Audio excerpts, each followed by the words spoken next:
debt. Visit Credible.com and in 3 minutes, see how much you could save. Cover it up. That's what I did when I started losing my hair. Then I realized I could actually do something. Now I use Keeps, the easiest way to keep my hair.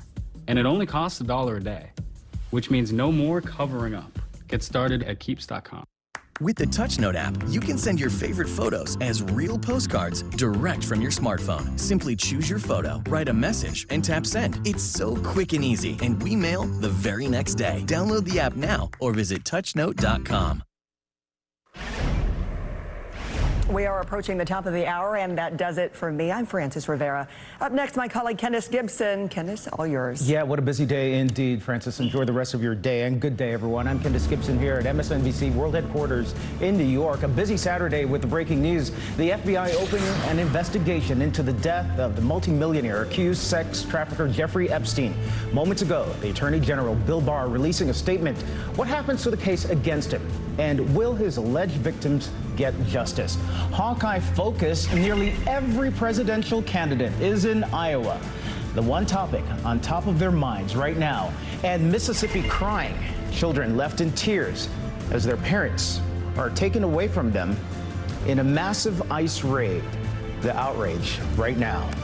But we begin with the breaking news. The FBI and DOJ announcing 2 separate investigations into the death of Jeffrey Epstein. The disgraced multimillionaire was found dead, apparently a suicide this morning. Epstein found unresponsive in his Manhattan federal jail cell at 6:30 Eastern time in the morning. The 66-year-old was pronounced dead just about an hour later at a New York City hospital. Now, 3 officials familiar with the matter are telling NBC News that Epstein hanged himself in his cell. Epstein had been held without bail since July 6th as he faced federal charges of sex trafficking minors. He was known for his connections to financial and political leaders, including President Trump and former President Bill Clinton. And now Attorney General Bill Barr says he is livid that Epstein died in federal custody. He's announcing that the Justice Department's Inspector General will conduct an investigation into Epstein's death. This probe is separate from what the FBI is investigating. We have a lot of ground to cover on all of this with team coverage right now on this breaking news story. NBC News correspondent Stephanie Gosk is here with me, and NBC News Kelly O'Donnell, who is traveling with the president in New Jersey. And also with me, I should note, Greg Brower, former U.S. Attorney, Katie Fang, MSNBC legal contributor, and Lisa Bloom, the attorney who is representing several of Epstein's alleged victims. But first, let's go to our correspondent, NBC News, Stephanie Goss, who's here with me. What are you learning right now about all of this and how it played out? Well, here's what's really important. People, William Barr mentioning that he's got serious questions about what happened here. Among them, why wasn't Jeffrey Epstein being watched? And why, according to our sources, was he not on suicide watch? It was just a few weeks ago that he was found injured in his jail cell. By the way, this is a federal facility. That is why the Attorney General is getting involved. That's why the FBI is getting involved. He was found injured. At the time, one of the theories is that he may have tried to take his own life, and we were told at the time that he was put on suicide watch. So that would mean at some point between then and now, he was taken off of suicide watch. Why did that happen? Who was behind that decision is going to be at the focus of this investigation. And do we believe he was in the cell by himself at the time, or when he got placed back from suicide watch?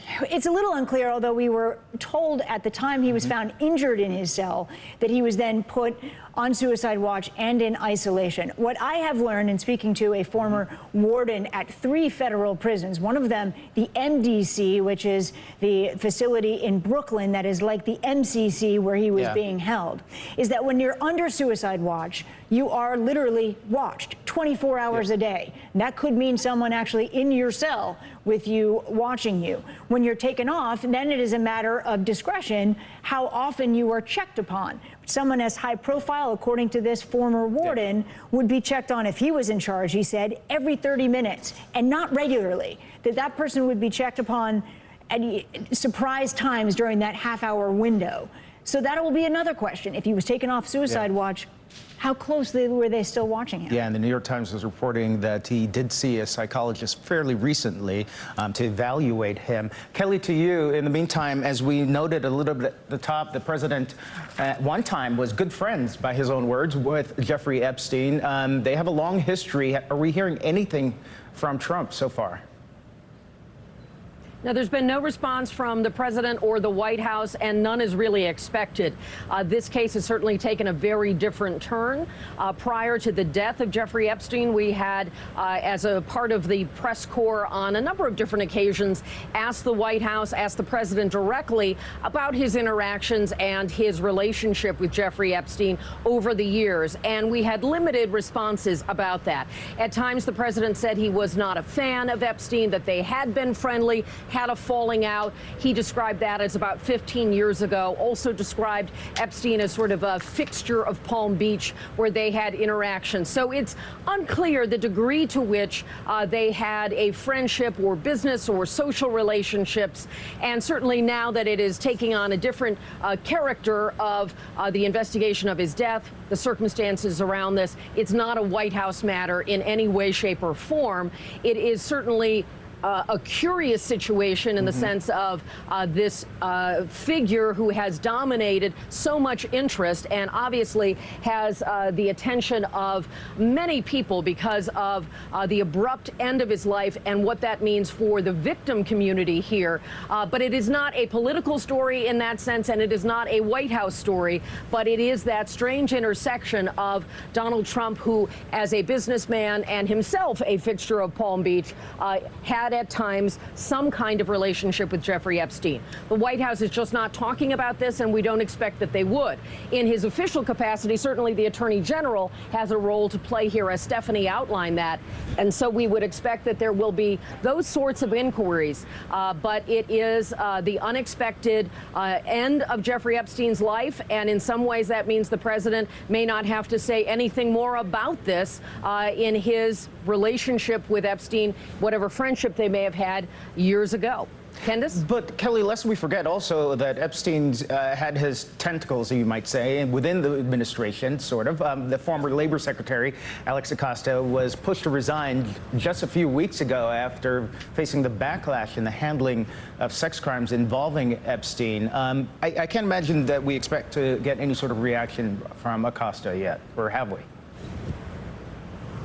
We have not, and again, he's no longer a part of the administration. He's now a private citizen. Okay. And I don't think that the administration is going to, I mean, imagine this. The Trump administration has lots of issues they're dealing with.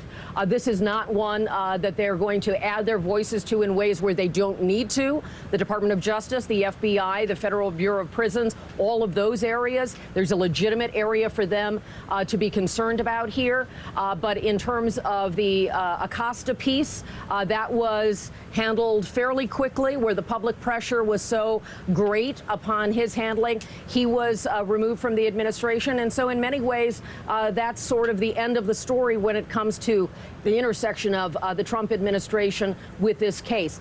In a much more general sense, of course, in public conversation, it's easier to see why these connections draw public interest. But in terms of expecting any official responses, I think that given especially the sensitivities here and the difficult subject matter, don't expect the White House to be talking about this. All right, Kelly, appreciate it. Stephanie, back to you. What are we hearing of where the investigation goes from here? On Epstein, you mean? Yeah, in the into his cases. death. Yeah. So obviously they're going to be looking into the questions of how and why, but there is also the larger issue of what happens now with these victims. And then we are hearing a lot of anger from victims and victims' attorneys that they effectively don't get their day in criminal court. They were looking forward to it. It was a long time coming, too long, and you alluded to that in the in mentioning Acosta and that controversial plea deal that was struck in 2008 when he was the U.S. attorney in the Southern District. This brings an end to the criminal case against Jeffrey Epstein, but there are still these possibilities of his co-conspirators, people who are involved with him, potentially facing criminal charges as well. We saw some documents released yesterday that named Ghislaine Maxwell, a close associate of his, alleging that she took part and also recruited underage girls to take part. in sex acts with Jeffrey Epstein. All of that, it raises a lot of questions as to whether or not it goes forward criminally. It really does, and quite striking that his death came just within 24 hours of those documents being released. A lot of people are reading a lot into that, and maybe they should not. But Stephanie Gosker, thanks to you, and Kelly O'Donnell, who's traveling with the president there in New Jersey. Thanks to both of you. Let's get on to our panel right now. And Lisa, let me start with you, because I assume you've been in touch with some of your clients following the news. What are they saying? What's their reaction? Yes, well, I have a very brief statement from one of my clients. She says, "I will never have a sense of closure now. I'm angry as hell that the prison could have allowed this to happen, and that I and his other victims will never see him face the consequences for his horrendous actions. I hope that whoever allowed this to happen also faces some type of consequence. You stole from us the huge piece of healing that we needed to move on with our lives." But I can tell you, we are not done. The criminal case may be done against Jeffrey Epstein, but the civil cases are really only just beginning. We initially, with my clients, we cooperated with the criminal authorities because we thought that was the most important thing. Now that that's done, we are prepared to, and we plan to very quickly file civil cases so that my clients can be compensated out of Jeffrey Epstein's estate. And I'm calling on the administrator of that estate to freeze his assets. Do not distribute them, hold them, so that all of the victims can come forward and make claims, Lisa, and show what they did, what they suffered. Lisa, let me ask you really quickly, how many alleged victims did you represent? I represent 2 currently. 2. And when they first found out the news this morning, was it an emotional thing, or what were they saying? Yes, that's Is this a worst case nightmare? What I just read you was the text I got from one of my clients. Is very emotional, and it's very upsetting to them because he's been allowed to escape justice. Why wasn't he being watched? All right, Greg, let me bring you into this conversation. As we mentioned, the Justice Department's IG's probe will run parallel to the FBI investigation, which has just been launched. What is this What is the IG looking for, and how is this, would you say, different from the Bureau's probe? Well, Candace, I can tell you as a former federal IG and as a former DOJ prosecutor, the probes will be very different. The FBI probe essentially will be aimed at looking into what happened. How did Epstein die? Was there any evidence? Is there any evidence of foul play? Whereas the OIG investigation will be aimed more at looking at the policies and procedures that govern the custody